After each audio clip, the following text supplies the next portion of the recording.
Hello and welcome to HubNotes, the sister channel to HubNut.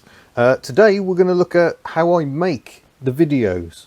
So some of you might already know this. I think I've done similar videos before, but I'm going to try and go into a bit more detail than usual. So stage one is you record the video files as I am here. So I'm recording onto my DJI Osmo action camera. I'm using a Rode Wireless Go microphone, which is wireless, so that's handy. And I'm then creating files on this computer, or sorry, on this card, which I will then transfer to the computer via USB cable. The camera then charges while I'm transferring the files. Then I personally at the moment am using an app called Movavi. It's about 30 quid I think for a license, and I found this very useful, so let's dig a bit more into that.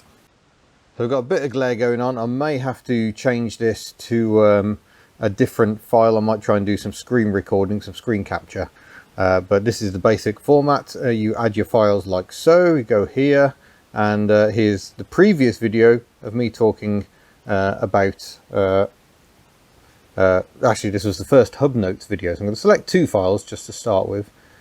Click open, and it automatically pulls them in order onto the timeline. This is just far easier for me, although I do sometimes find I have to rename files, especially if I'm shooting on different cameras. It's easier to get the order right in the Windows folder and then import the files, and it pulls them straight into a line.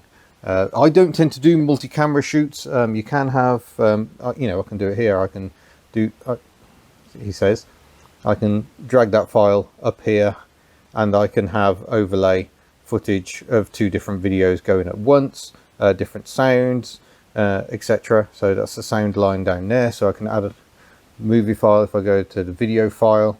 Oh, don't look at any of those. Go to YouTube Music.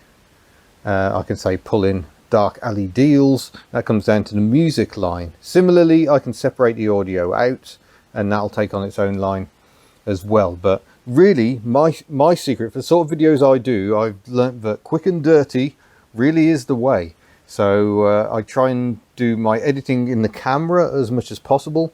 Try and do things in one take. Try not to do multiple takes. Try to yeah, keep it all simple. Try and only record what I need. So during a day working on the car, I will try and record little snippets along the way.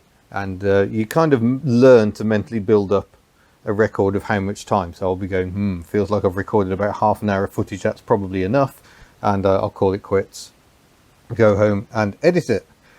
So that's where we are at the moment. So if I play this, it'll be me talking with music over the top. How's that for dramatic? There we go. I've got the, So that makes my vlog sound much more dramatic. This is Aaron Kenny's Dark Alley Deals. As YouTube creators, we get access to a studio and music library full of music that we can use. I don't go in for it all that often. I'm not that sort of a channel. If you want polished production values, go and look at Mighty Car Mods. They're excellent. Skid Factory also surprisingly good. I am much more vloggy. It's much more just me talking into a camera. So I think we can kiss the music goodbye. And then I get all these files edited. I will go in, I will chop out misspeaks, or where there's just awkward silences, slurpings of tea, that sort of things. Edit those out. But really I'm just doing little tucks here and there. It's all very simple. Then once I'm done with that, hit export. I export currently in MP4 format. I can do straight into an FLV format. YouTube prefers that, but I've discovered it doesn't really make any difference. And if I've done an MP4 file, I know I can see that final file on the computer. I haven't got anything that reads FLV, so that was becoming a bit of a problem. So just hit start, and it bumps it out into my required format, and then I can upload that into YouTube using the excellent YouTube Studio. It really is a handy tool, lots of analytics in it, really useful information, so I can find out which videos are a hit and which are not. Over the past year, my most successful video by far is the Citroen DS on three wheels, which makes me realise I need to repeat that trick with my GSA. Bit more involved on the GSA. I think I've got to take stuff off, but since I bought that car, I've been desperate to drive it on three wheels. as if I don't have enough free-wheeled action in my life. So that's one I'm planning to do. But this is where it starts getting difficult, because if I'm going to drive it on free wheels, last time it was just me and Peter, the owner of that DS, it just makes it very difficult to film. I could do with doing some car to car, so now I need someone to drive the car and someone to hang out of it with a camera. I need somewhere I can do that. So yeah, that one hasn't come together yet. It will happen. It will definitely happen. I just need to work out the logistics. I'm not used to having such complicated logistics. It's usually just me and a camera, and that's just how it works. That's what I do. That's my style. So yeah, keep it simple, and I think that's probably the best way. I mean, some people make life very difficult for themselves. If you go and look at, I think it's Soup Classics over in Ireland, or is it Northern Ireland? It's over the Irish Sea anyway. He does amazing videos where you can see the progress of the weld. So he's kind of done a time lapse and taken out any picture that he's in, and it's beautiful, but it must take him hours and hours to edit the footage. Even Robert Dunn at Aging Wheels does some clever stuff with his editing that I appreciate, and I know he loves the editing. I don't love the editing. Editing is a necessary part of making the videos. I'm not massively into it, to be honest. I do it because I have to make a video for you. So I tolerate it in the same way that, frankly, I tolerate working on the cars. I don't necessarily enjoy working on the cars. I know I'm not all that good at it, but it's necessary to make the cars work.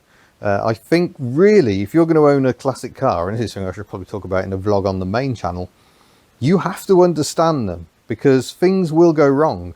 And it'll often be stupid, simple little things that you can easily solve. But if you don't know what's going on, you can end up having some massive traumas. So yeah, that's probably a subject for another vlog.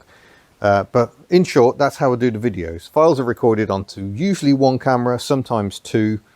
But even when I'm shooting with two cameras, generally they're not going at the same time. So I'm not making life difficult for myself. It's so difficult once you start introducing multiple cameras shooting at the same time. My way, much easier. And I think if you're just starting off, that's probably the way to go. And then, yeah, I edit on Movavi. Other apps are available. It doesn't have to be a fancy app. I've used Cyber Director before now. That worked absolutely fine. That was my default for a time. But yeah, spend a little bit of money, because some of the free ones really are a bit limiting. I can do everything I need to here. I just can't do fancy stuff. I can't do what Robert does on Aging Wheels and have two of me in one shot. But frankly, I don't want that. That's his trick, and he is most welcome to it. But there you go. Hopefully a useful insight into how the videos actually happen. But now I actually need to film something for the main channel. So thank you very much for watching. I shall see you soon. Farewell.